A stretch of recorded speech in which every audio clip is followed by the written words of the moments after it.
I'm saying that That's I what think gives people the if you let me riots explain are myself, and I happening. happily will. I think that people have a right to want to protect the culture and the identity of where they currently live. Patrick Christys explodes over migrants in explosive live TV clash. You're not going to believe what just unfolded live on air. Patrick Christys, never one to hold back, absolutely erupted during a heated debate on migration. What started as a routine discussion spiraled into a fiery clash that left viewers glued to their screens. For 5 straight minutes, the back and forth was raw, emotional, and at times, uncomfortable to watch. And yet, this is exactly why people tune in. Because it wasn't just about statistics or policy papers. It was about something deeper: frustration, fear, identity, and the question of whether Britain can truly cope with the pressures migration brings. So here's what happened. Christys was joined by a guest who argued that Britain's immigration policies should remain open and welcoming. The guest pointed to humanitarian obligations, international agreements, and the contributions migrants make to the economy. On paper, it sounded reasonable. But Patrick wasn't having it. With his trademark energy, he cut straight through the polished talking points. "You're ignoring reality," he fired back. "People in this country feel abandoned. They feel unheard, and you're sitting here giving us textbook answers." The tension was immediate. The guest tried to respond, but Patrick kept pressing louder, sharper, demanding specifics. Viewers could feel the temperature rising with every exchange. And then came the breaking point. When the guest suggested that concerns over migration were being exaggerated by the media, Patrick leaned forward and practically erupted. "Exaggerated? Tell that to the families who can't get a GP appointment. Tell that to people waiting for housing. This isn't a media invention, this is real life for millions of people."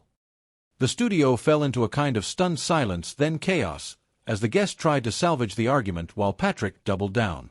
Now, whether you agree with Christys or not, you can't deny the moment carried weight. It wasn't just television.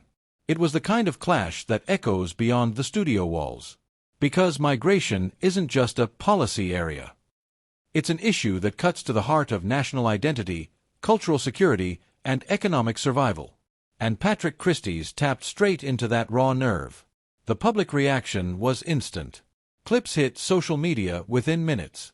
One comment read, "Finally, someone saying what ordinary people are thinking."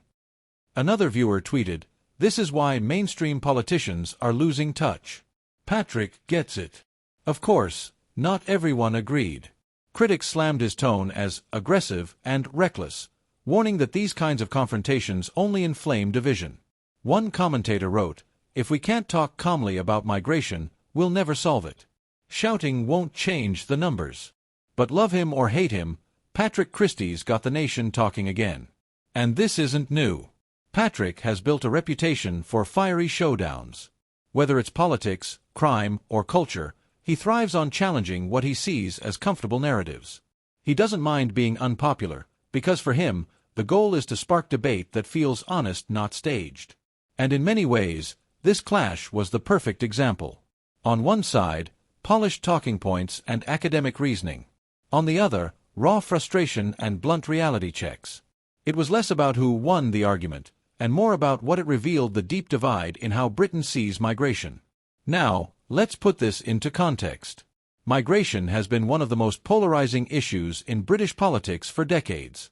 From the Brexit referendum, to small boats crossing the Channel, to pressure on public services, it has shaped elections, toppled leaders, and fractured political alliances.